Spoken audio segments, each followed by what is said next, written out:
I invited my whole family for Christmas, but no one showed up.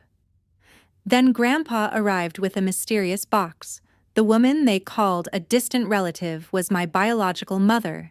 They hid it to steal her $1 million trust fund, but they forgot I'm a forensic accountant. Then I'm glad to have you here. Follow my story until the end and comment the city you're watching from so I can see how far my story has reached. My name is Claire. I'm 34 years old. For most of my life, I felt like the extra person in my own family. Nobody was openly cruel to me. Nobody told me I didn't belong. But there was always this invisible line between me and everyone else. The only person who never made me feel that way was Grandpa. He showed up for everything. When I graduated college, he was there. When I became a forensic accountant, he bragged about it to anyone who would listen. If there was one person who made me feel like family, it was him. So when he passed away, I didn't just lose my grandfather. I lost the one person who always made room for me. The funeral was held on a cold Thursday morning. People cried, shared stories, hugged each other. Everything looked normal. And for a while, it was. After the service, everyone gathered at my Aunt Linda's house. The atmosphere was polite, quiet, a little exhausted. People stood around with coffee cups, talking in small groups. I joined one conversation near the kitchen. The moment I walked up, everyone got quiet. Not silent, just careful. Ryan, my cousin, suddenly changed the subject. "So, Claire, how's work?" The question felt random. I answered anyway. A few minutes later, the same thing happened with another group, then another. Every conversation seemed to shift when I arrived. At first, I blamed the funeral. Grief makes people awkward, but after the fourth or fifth time, it became harder to ignore. Something felt off. Later that afternoon, people started discussing practical matters. The estate, the house, the paperwork, normal things after a death. That's when Uncle Victor stood up. Victor had always been one of those people everyone listened to. Confident, organized, in control. He cleared his throat. "I know everyone has questions," he said, but Grandpa planned everything carefully. Several relatives nodded. "The attorneys have already reviewed the documents. Most of the paperwork was organized before the funeral." That caught my attention. "Before the funeral?" Victor continued speaking. "Everything is being handled properly. There's really nothing anyone needs to worry about." The room relaxed almost immediately. People seemed relieved. One cousin asked if family members would get copies of the documents. Victor smiled. "Eventually. Right now, everything is already taken care of." And somehow, that was the end of the discussion. Nobody pushed back. Nobody asked follow-up questions. The conversation moved on to flights, work schedules, and weekend plans. I sat quietly, stirring my coffee. Grandpa had been meticulous, the kind of man who kept records for everything. Yet somehow major decisions had already been organized and reviewed before many relatives had even arrived for the funeral. Maybe there was a perfectly reasonable explanation, but the whole thing felt strangely rushed. As the evening wound down, I grabbed my coat and headed for the door. "Claire." I turned. It was Frank, one of Grandpa's oldest friends. He'd been around for as long as I could remember. "You holding up okay?" he asked. "I'm trying." He nodded. For a moment, he looked toward the living room where several family members were still talking. Then he lowered his voice. "If you have questions about the estate?" He stopped. I waited. Frank looked back at me. Then he said quietly, "You should ask to see the original documents, not the summaries." I frowned. "What summaries?" But before he answered, someone called his name from across the room. Frank glanced over his shoulder, then back at me, and instead of explaining, he simply walked away. I spent almost a week trying to forget what Frank had said. Not because I believed him, because I didn't want to believe him. People say grief makes you look for patterns that aren't there. I figured maybe that was happening to me. Grandpa was gone. Emotions were high. Maybe I was reading too much into one strange comment, so I went back to work, back to spreadsheets, back to client meetings, back to normal life. At least I tried. The problem was that every time I thought about the funeral, one detail kept coming back. You should ask to see the original documents, not the summaries. What summaries? Nobody had mentioned summaries until Frank did. One afternoon, I called Aunt Linda. The conversation started normally. We talked about work, the weather, and how strange the house felt without Grandpa. Then I casually asked, "Have you seen the estate documents yet?" There was a brief pause. "No," she said. "Victor said everything was already reviewed." "So you haven't actually seen them?" "No. Why would I need to?" Her answer wasn't defensive. If anything, she sounded surprised by the question. We talked for a few more minutes before hanging up. The conversation should have reassured me. Instead, it left me with another question. Why was everyone so comfortable discussing paperwork they hadn't seen? A couple days later, I called my cousin Melanie. Unlike most relatives, she usually spoke her mind. "Have you gotten any documents yet?" I asked. "No." "Did Victor send anything?" "Just a summary." That immediately got my attention. "A summary?" "Yeah, a few pages." I sat up straighter in my chair. "What about the full paperwork?" "I assumed the lawyers had it." "You didn't ask?" Melanie laughed. "Claire, I have 3 kids under 10. If someone tells me lawyers handled something, I'm not exactly rushing to read legal documents." Fair point. We both laughed. For a moment, the conversation felt normal. Then I asked, "What was in the summary?" Another pause. "Honestly? Not much." "Like what?" "General information, Grandpa's wishes, administrative stuff." "Anything specific?"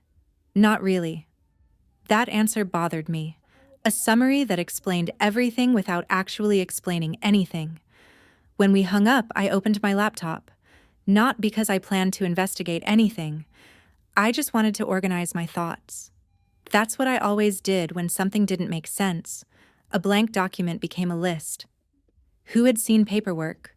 Who had only seen summaries? Who was relying entirely on Victor's explanation? The list was surprisingly short. Most people fell into the second and third categories. The more relatives I spoke with, the stranger it became. Everyone seemed confident. Nobody seemed informed. One uncle told me the attorneys handled everything. A cousin said Victor handled everything. Another relative claimed Grandpa had personally finalized everything before his death. The explanations were similar, but never exactly the same. Nobody appeared to be lying. That was what made it unsettling. Liars usually coordinate their stories. These people genuinely believed what they were saying. They just didn't seem to know where the information came from. A week later, I was eating lunch at my desk when Ryan called. That surprised me. Ryan wasn't the type to call unless he needed something. "Hey," he said. "Hey yourself. You've been talking to everybody." The statement made me smile. "Apparently. I heard you're asking questions." "I've asked like 3 people." Ryan laughed. "In this family, that's enough to start rumors." For a few minutes, we joked about how quickly gossip traveled through the family. Then the conversation settled. I decided to ask directly. "Have you seen the actual estate documents?" "No." "Did you ask?" Silence. Not a long silence. Just long enough to feel different. I leaned back in my chair. "Ryan?" "Yeah. You asked, didn't you?" Another pause. This one longer. When he finally spoke, his voice sounded different. Less casual. "At first." "What happened?" I heard him exhale. The sound reminded me of someone deciding whether to continue a conversation. "I don't know, Claire." "What?" "You ever get the feeling everybody wants something to be true, so nobody looks too closely?" I frowned. What does that mean? Ryan gave a short laugh, but there wasn't much humor in it. Then he said something nobody else had admitted yet. Honestly, I stopped asking questions because every time I did, someone got angry. Ryan's comment stayed in my head for days, not because it proved anything. It didn't. But it changed the way I looked at my family. Maybe they weren't hiding information. Maybe most of them had simply stopped asking. I decided to request the estate documents myself. Nothing dramatic. Just a polite email to Uncle Victor and the family administrator, Sandra. I expected a response within a day or two. Instead, I got nothing. 3 days passed, then 5, then a full week. No reply, no acknowledgement, no explanation. That alone felt strange. Sandra had always been organized. Grandpa trusted her with everything. Ignoring emails wasn't like her. Finally, a response arrived. Not from Victor, from Sandra. The email contained several PDF files and exactly one sentence. Attached are the documents currently available for distribution. No greeting, no explanation, nothing else. I opened everything immediately. At first, the paperwork looked normal. Estate records, legal forms, administrative documents. But the more I read, the more frustrated I became. Several pages referred to attachments that weren't included. Some sections referenced exhibits. Those exhibits were missing too. I checked everything twice, then a third time. Same result. Important pieces simply weren't there. I emailed Sandra again. Some referenced attachments appear to be missing. Her reply came the next morning. Those are the documents currently available for distribution. That was it. The exact same cold tone. No explanation, no clarification. For the first time, I felt annoyed. Missing pages happen, but when someone asks about them, you usually explain why. A few days later, Aunt Linda invited several relatives to lunch. The atmosphere was relaxed. People talked about work, kids, vacations, normal family conversations. Then Melanie casually asked if anyone had received paperwork yet. The mood shifted almost immediately. Not dramatically, just enough to notice. I got some documents, I said. A few relatives looked interested. Others suddenly became very interested in their food. There were missing attachments. Mark shrugged. I'm sure there's a reason. Maybe, I said. I'd just like to know what it is. He laughed lightly. You always were the investigator. A couple people smiled. Nobody added anything. The conversation stalled. Then one cousin quietly asked, Does it really matter? I looked at him. What do you mean? If the lawyers already reviewed everything. His voice faded before he finished. Even he didn't sound convinced. A few seconds later, someone changed the subject. Everyone seemed relieved. Driving home, I couldn't stop thinking about that lunch. Nobody was angry. Nobody told me to stop. But every question seemed to make people uncomfortable, like curiosity itself had become a problem. A few days later, another email arrived from Sandra. More documents. Still no explanation. I spent most of the evening reviewing every page, cross-checking dates, looking for the missing attachments. Most never appeared. Then one document caught my attention. I almost skipped past it. Almost. A signature sat near the bottom of the page. Nothing unusual there. The date beside it was what stopped me. I stared at it. Scrolled back up. Looked again. Because I was almost certain I remembered exactly where Grandpa was on that date. And it wasn't where this document said he had been. I spent the next few evenings staring at dates. Not exactly how most people choose to spend their free time. But the signature kept bothering me. I pulled up old emails, calendar entries, and family messages. Then I started comparing them to the documents Sandra had sent. One date led to another, then another. Soon my dining room table was covered with notes. The strange thing was that I still hadn't found proof of anything. No smoking gun, no obvious fraud. Just little inconsistencies. Small things that didn't fit together as neatly as they should have. The signature date was one of them. I remembered that period clearly because Grandpa had been in and out of the hospital. The entire family had been talking about it. People were coordinating visits, sharing updates, adjusting schedules. It wasn't some ordinary week everyone would forget. I opened old family texts, then medical appointment reminders that Grandpa had forwarded to several relatives. The timeline wasn't perfect, but it was enough to raise questions. According to multiple records, Grandpa was seriously ill around the time that document was supposedly signed. I leaned back in my chair. Maybe there was a reasonable explanation. There usually was. Still, I couldn't stop looking. That became a problem. One night, I glanced at the clock and realized it was almost midnight. I had work early the next morning. My dinner plate was still sitting untouched beside my laptop. I laughed at myself. Okay, Claire, you're becoming weird. The next day, I met my friend Rachel for coffee. Rachel and I had known each other for years. Unlike my family, she had no connection to any of this, which was exactly why I trusted her opinion. I told her everything.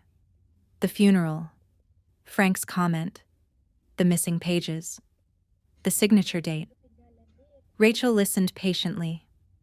Then she stirred her coffee and said something I didn't particularly want to hear. You know you might be overthinking this, right? I sighed. You're not the first person to say that. I'm serious. Families are messy. Legal paperwork is messy. Missing attachments don't automatically mean something's wrong. I know. And grief makes people focus on things. I nodded, because she wasn't wrong.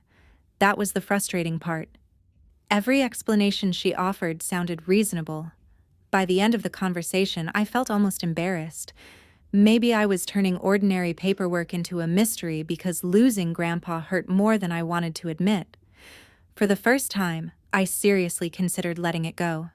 No more emails, no more timelines, no more digging. Just move on. A few days passed. I focused on work, went to the gym, caught up on things I'd been neglecting. Life felt normal again, or at least closer to normal. Then Rachel called. How's your investigation? I laughed. There is no investigation. Really? Really? She was quiet for a second. Then she said, You don't sound convinced. Unfortunately, she knew me too well. That evening, I found myself looking at the timeline again. Not because I was searching for new evidence. I just wanted one last look before putting the whole thing behind me. The more I reviewed the records, the more one fact stood out. Grandpa wasn't just sick during that period.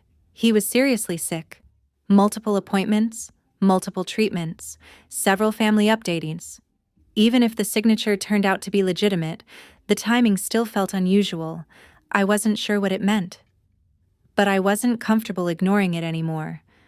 For the first time, I stopped asking myself whether something was wrong. Instead, I started wondering whether anyone had ever bothered checking. A notification suddenly appeared on my phone. Voicemail. Unknown number. I almost ignored it. Then curiosity got the better of me. I pressed play. The voice sounded familiar, though I couldn't immediately place it. Claire, this is Daniel. I used to work for your grandfather. I sat up.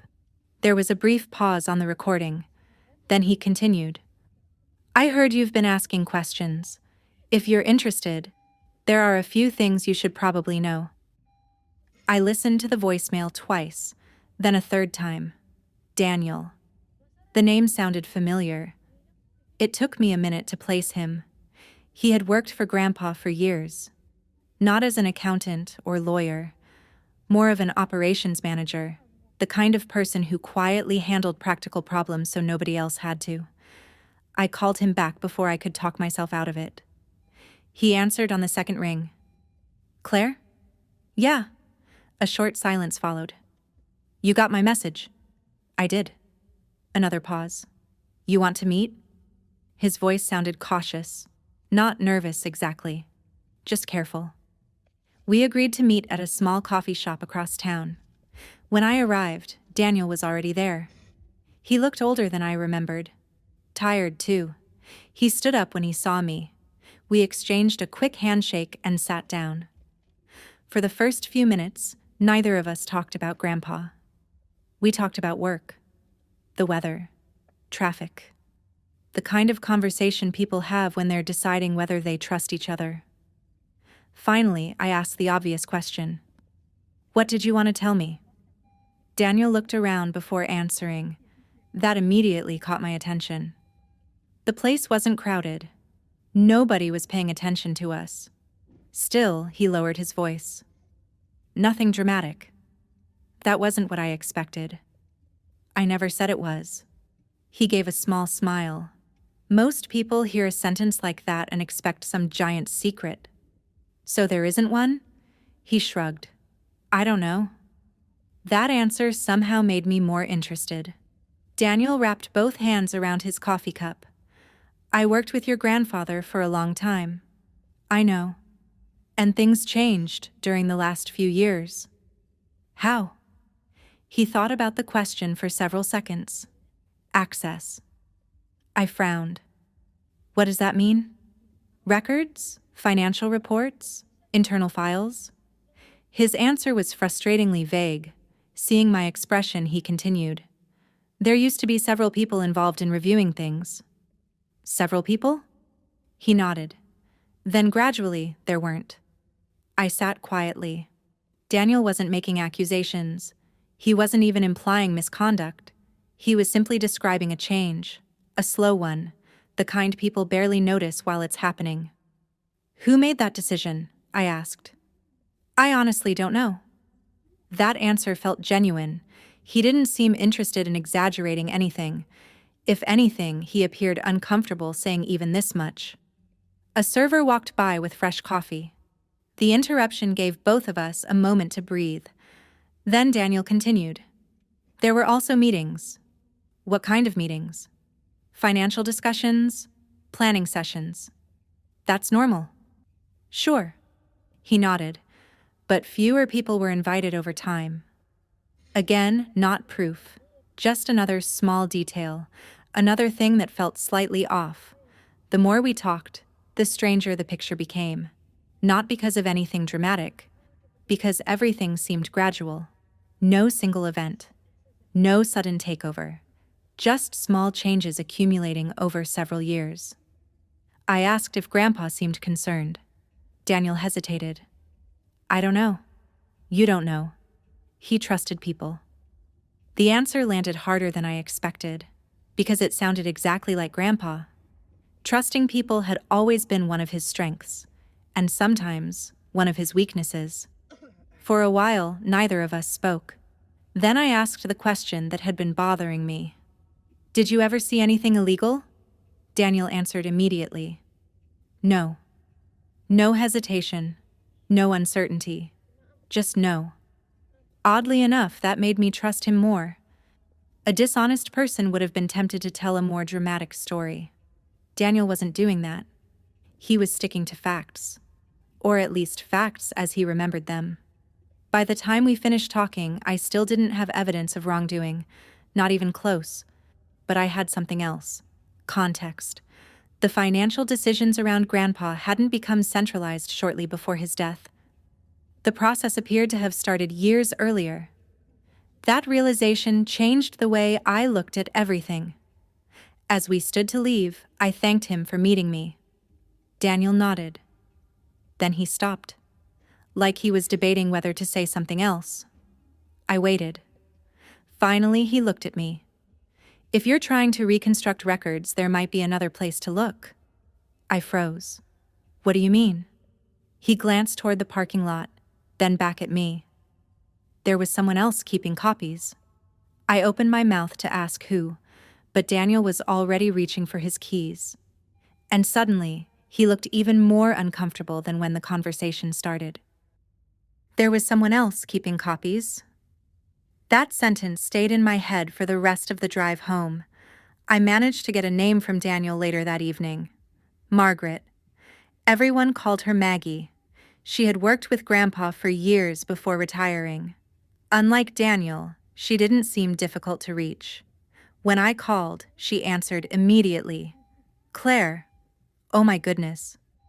The warmth in her voice caught me off guard. Most conversations related to the estate had become tense lately. This one felt different from the first few seconds. We ended up talking for nearly 20 minutes before even discussing why I called.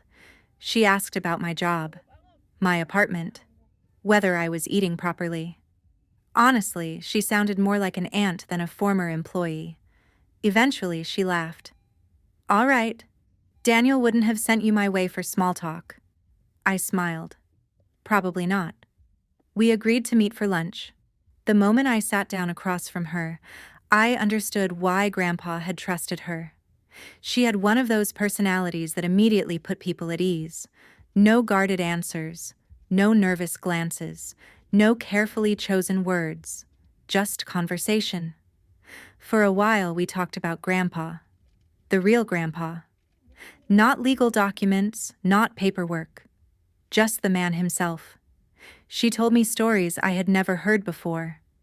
How he used to bring homemade cookies to staff meetings.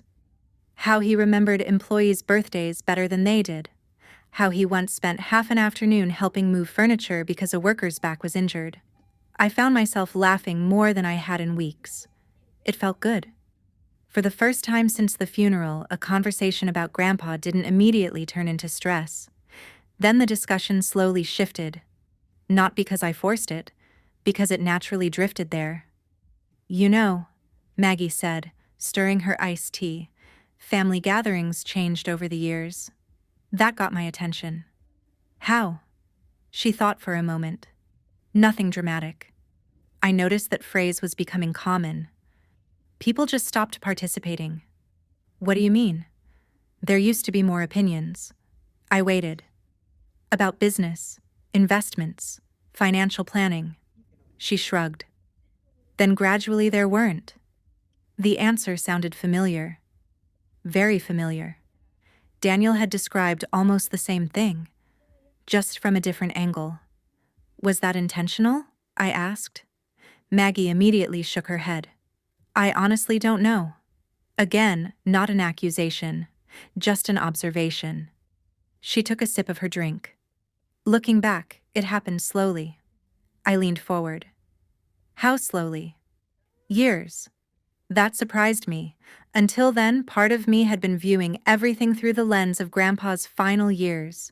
Maggie was talking about a much longer timeline, one measured in years, not months. She described family meetings where fewer people attended, financial discussions that gradually became concentrated among a smaller group, decisions that once involved multiple voices eventually being handled by only a handful of people. None of it sounded suspicious by itself. Families change, people get busy, responsibilities shift, but hearing all those changes stacked together felt different. Like seeing individual puzzle pieces start forming a recognizable shape. For the first time, I stopped focusing on individual documents. Instead, I started looking at patterns. That realization bothered me more than any missing attachment ever had, because patterns are harder to explain away. Lunch stretched into almost 2 hours. Before leaving, I asked the question I'd been avoiding. Did Grandpa know? Maggie smiled sadly. Know what? Fair point. I didn't even know exactly what I was asking. She reached across the table and squeezed my hand. Your grandfather trusted people. I had heard that before. From Daniel. From relatives. From friends. The more people said it, the more significant it seemed. Trust wasn't evidence, but it explained a lot. As we stood to leave, Maggie hesitated. The shift was subtle. For the first time all afternoon, she seemed uncertain. What is it? I asked. She adjusted the strap of her purse. Most records were eventually consolidated. My attention sharpened immediately. Eventually? Not all of them. I froze. Maggie looked around as though searching her memory. There used to be older archives. Archives? She nodded. Copies. Historical files. Older records. My heart started beating a little faster. Where are they? A small frown appeared on her face. I honestly don't know anymore. That wasn't the answer I wanted, but she wasn't finished. The last time I heard anyone mention them, they were being stored separately. Stored where? Maggie gave a slow shake of her head. I can't remember. Then she looked at me. And for the first time that afternoon, she sounded completely certain about something. But I'm almost positive they still exist somewhere. That was all Maggie could give me. Not a location, not a name, just the possibility that an older archive of records still existed. For most people, that probably wouldn't have been much. For me, it was enough. The problem was that life didn't stop while I looked for it. Work was busy. Clients still expected deadlines. Bills still needed to be paid. Laundry still piled up. Some evenings, I'd come home determined not to think about family documents at all. Then 20 minutes later, I'd be sitting at my kitchen table comparing notes again. The search was slowly becoming part of my routine, not an obsession. At least, that's what I kept telling myself. One afternoon, I called a storage company Grandpa had used years ago. Nothing. Another lead pointed to an old accounting office.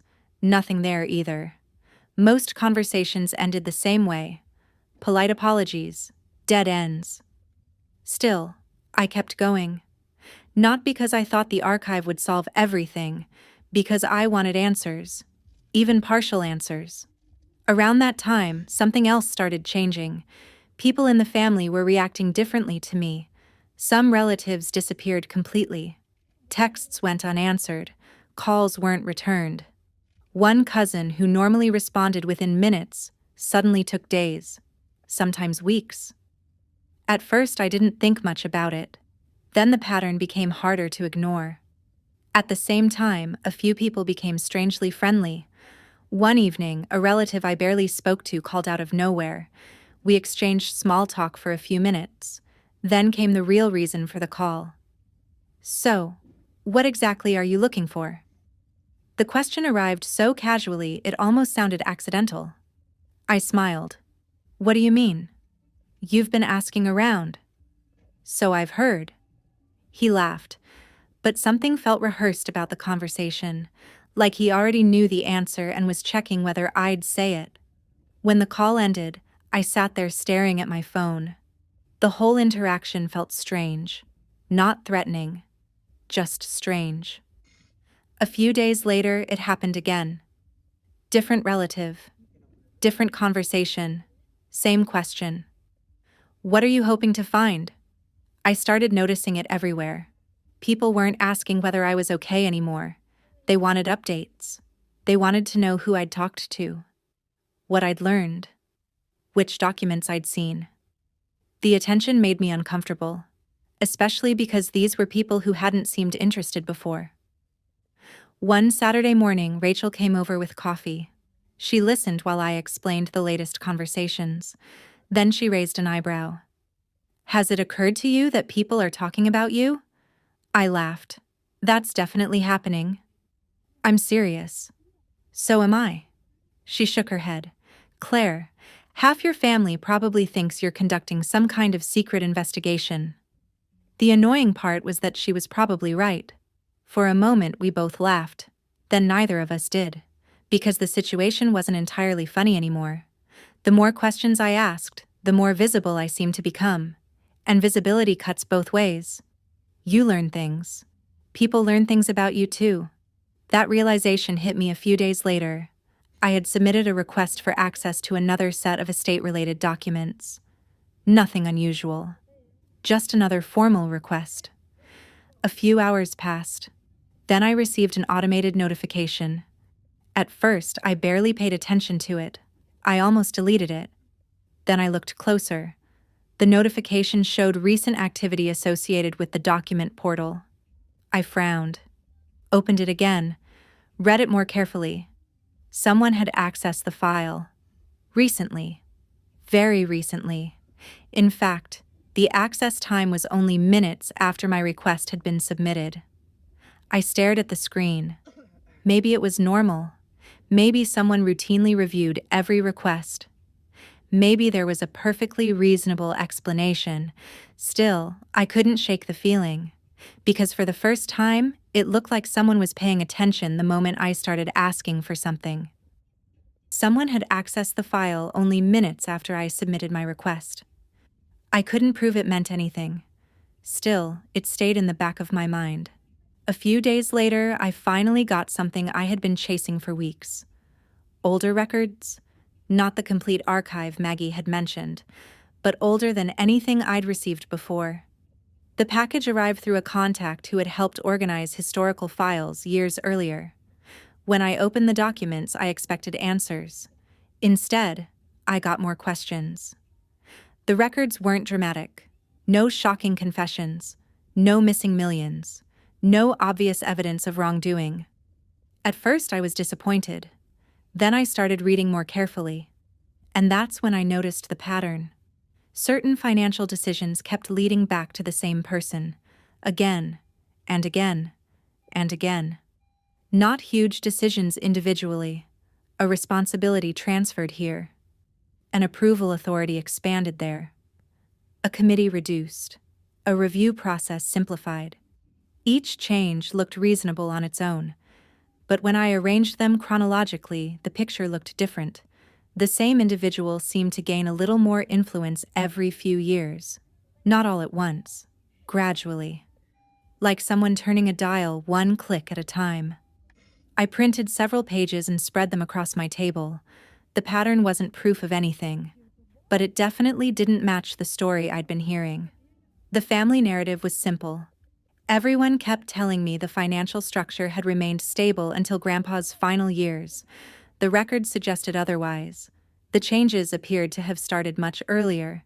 That realization stayed with me heading into a family barbecue that weekend.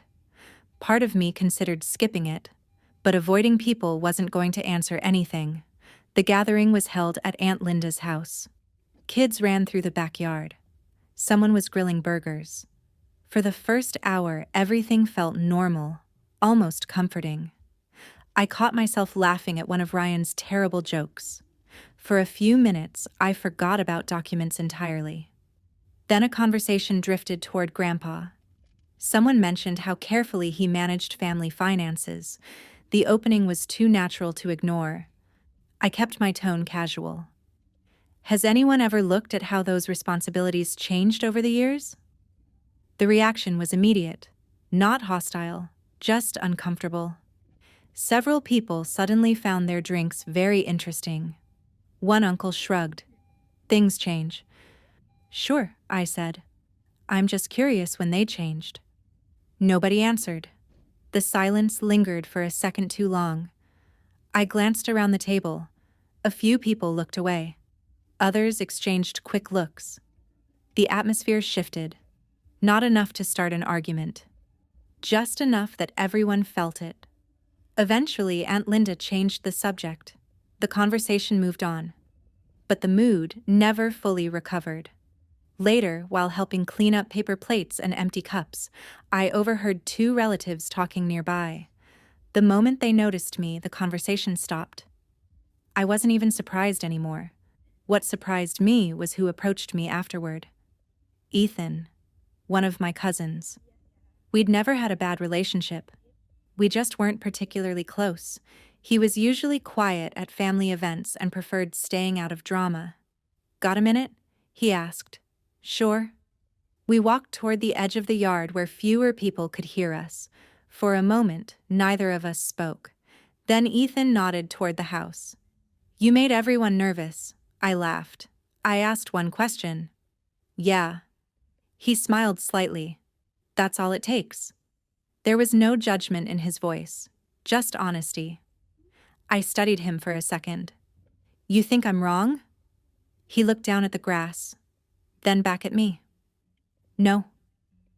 That answer caught me off guard. Ethan wasn't someone who agreed with people just to be polite. If he thought I was wrong, he would have said so. "What do you think?" I asked. He hesitated, long enough to make it clear he was choosing his words carefully. "I think there are conversations that happened before you and I were paying attention." The statement hung there between us. I waited. Ethan glanced toward the house. Several relatives were laughing near the patio. Nobody appeared to be paying attention. Still, he lowered his voice. "There are things people don't talk about." My pulse quickened slightly. "What things?" He looked uncomfortable, more uncomfortable than I'd ever seen him. Then he said something that made me forget everything else happening around us. "I was told not to discuss it." I stared at him. "Told by who?" Ethan didn't answer immediately. Instead, he looked back toward the family gathering, then at me. And very quietly he said, "If you want, I'll tell you what I heard." For a second, I thought Ethan might change his mind. He kept looking toward the house like he was making sure nobody was paying attention. Then he exhaled slowly. "It wasn't one conversation," he said. "It was years of conversations." I stayed quiet. Ethan wasn't someone who enjoyed being the center of attention. The fact that he was opening up at all told me this mattered. "What kind of conversations?" I asked. He shrugged. "The same ones you've been asking about." I waited. "Money, decisions, control." His voice remained calm. No anger, no dramatic accusations, just facts as he remembered them. The weird thing is that nobody ever directly told people to stop asking questions. That surprised me. "Then what happened?" Ethan laughed softly. "People learned." "Learned what?" He picked up a small stick from the ground and tossed it aside. "That asking questions created problems." I frowned. He continued. "Someone would get upset. An argument would start. Family dinners would become uncomfortable." The explanation sounded almost disappointingly simple. No threats, no secret meetings, just social pressure, the kind that slowly changes behavior. You ask a question once, people get defensive. He held up one finger. You ask again, somebody gets offended. A second finger.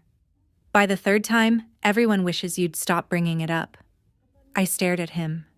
Because suddenly a lot of things made sense. The awkward silences. The nervous topic changes. The relatives who looked uncomfortable whenever paperwork was mentioned. Most of them probably weren't hiding information. Most of them probably didn't know much. They had simply learned that certain subjects caused conflict, so they avoided them.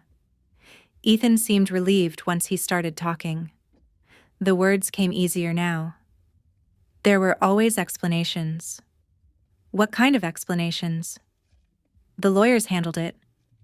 I nodded. I'd heard that one. Everything was already reviewed.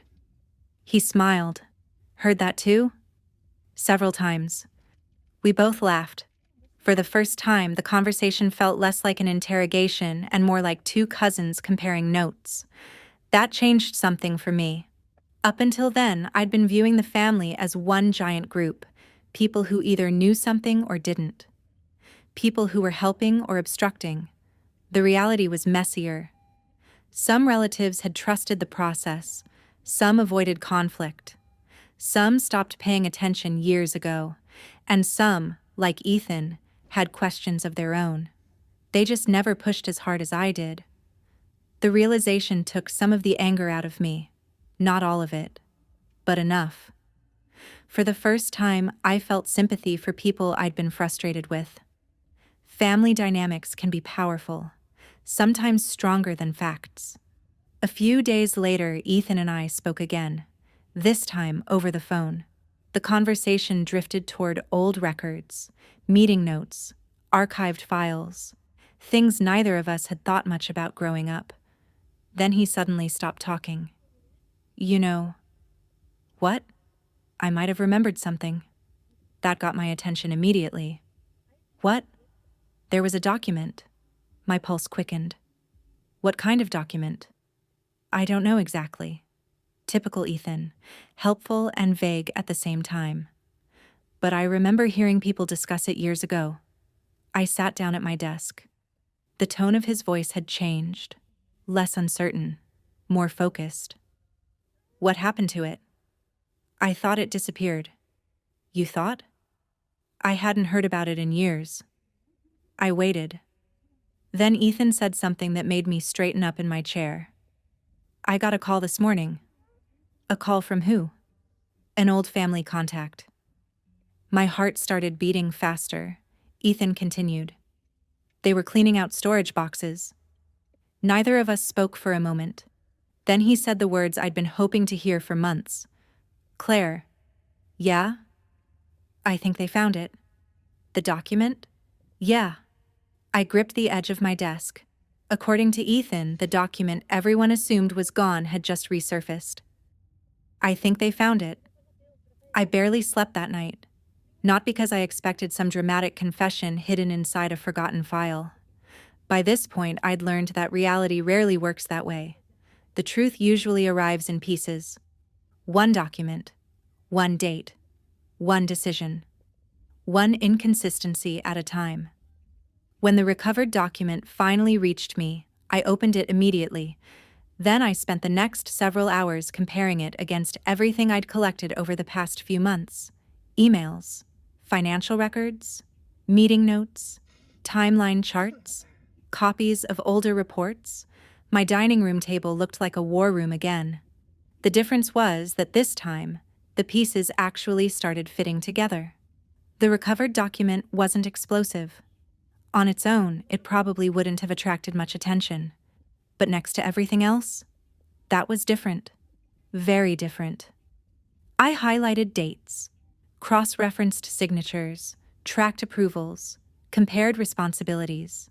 The same names kept appearing, the same decisions, the same transfers of authority, again and again.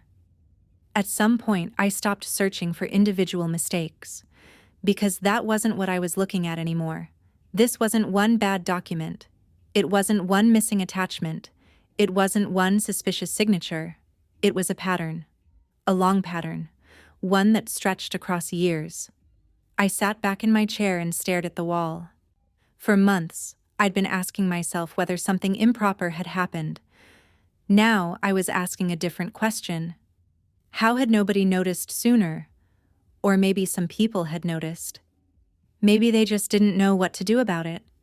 The realization didn't make me feel victorious. Honestly, it made me sad, because every new piece of information pointed back to the same thing. Trust. People trusted the system. They trusted family. They trusted that someone else had checked. Someone else had asked questions. Someone else had verified everything. And when everyone assumes someone else is paying attention, sometimes nobody is. A few relatives started reaching out after word spread that additional records had surfaced. The conversations felt different now, less defensive, more uncertain. One evening, Ryan called, the same cousin who had told me months earlier that people stopped asking questions because it made others angry. His tone was completely different. You were onto something. I stared out the window. I wish I wasn't. He laughed quietly, but neither of us found it funny. A couple of other relatives contacted me over the following week. Some wanted updates. Others wanted clarification. A few simply wanted to talk. For the first time, people were comparing notes instead of avoiding the conversation. That alone felt significant. The family narrative that had existed for years was beginning to crack. Not because of rumors, because people were finally looking at the same information and reaching similar conclusions. Something wasn't right. The most surprising part was watching attitudes shift. Relatives who had once defended every decision without hesitation became noticeably quieter. Others started asking questions of their own, questions they would have avoided months earlier.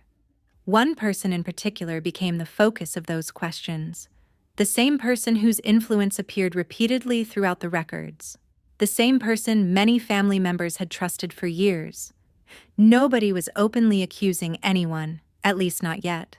But the confidence was gone, and once trust starts disappearing, it rarely comes back quickly. One afternoon, Rachel stopped by. I showed her the timeline, the documents, the pattern. She reviewed everything carefully. Then she looked up. "So you're not crazy?" I laughed. "That's your professional opinion?" "It's my friend opinion." That was enough. For a moment, we both smiled. Then the smile faded. Because proving something isn't always satisfying. Sometimes it's painful. The clearer the picture became, the harder it was to ignore what had been lost along the way. Months of tension, years of silence, relationships built on assumptions, family members avoiding each other, questions nobody wanted to ask. I had spent so much time trying to uncover the truth that I hadn't fully considered what would happen once I found it. That evening, I sat alone reviewing the final timeline one more time. For the first time, everything made sense. The missing pages, the controlled access, the shifting authority, the pressure to stop asking questions. The pattern was finally clear. But staring at the completed picture brought an uncomfortable realization. Finding the truth and fixing a family were not the same thing, and I wasn't sure the first one had brought us any closer to the second. The strange thing about finding the truth is that life doesn't suddenly pause to acknowledge it. There wasn't a dramatic family meeting. No one stood up and confessed everything. Nobody slammed a hand on a table and admitted they were wrong. Real life wasn't like that. Instead, people reacted in different ways. Some relatives wanted to see the documents, others didn't. Some called me with questions, others stopped calling entirely. A few simply pretended none of it had happened. At first, that hurt more than I expected. For months, I had imagined that once the facts were clear, everything else would become clear too. Who was right? Who was wrong? Who would apologize? Who would finally understand? But people aren't spreadsheets. Families definitely aren't. The evidence answered some questions. It didn't solve every emotion attached to them. One afternoon, I met Ryan for lunch. He looked exhausted. Not physically, emotionally. The kind of tired that comes from rethinking years of assumptions. "You know what's weird?" he asked. "What?" "I don't even know who I'm angry at." I laughed softly. "Yeah, I know." Because I felt the same way. The situation wasn't simple enough for heroes and villains. Some people made bad decisions. Some people ignored warning signs. Some people trusted the wrong person. And some people just wanted peace badly enough that they stopped asking questions. Ryan stared at his coffee. "I wish Grandpa was here." That one hurt. Because I did too. For all the documents I'd reviewed, there was still one thing I could never recover. His side of the conversation. The person I wanted answers from most was the one person I couldn't ask. A few relationships never recovered. That's just the truth. Some relatives viewed my questions as necessary. Others viewed them as the source of the conflict itself. No amount of evidence changed that. For a while, I kept trying to explain, trying to clarify, trying to make everyone see what I saw. Eventually, I got tired. Not angry, just tired. Rachel noticed it first. "You know, you don't have to keep convincing people." We were sitting in her kitchen. She was making dinner. I was pretending to help. "I know. No, seriously." She pointed a spoon at me. "You really don't." I laughed. "You're very aggressive for someone making pasta." "Answer the question." I looked away for a second. Because she was right. Somewhere along the way, my goal had quietly changed. The estate was never the real reason I kept digging. Not entirely. The money wasn't the point. The documents weren't even the point. I think I wanted to understand something I'd been chasing for most of my life.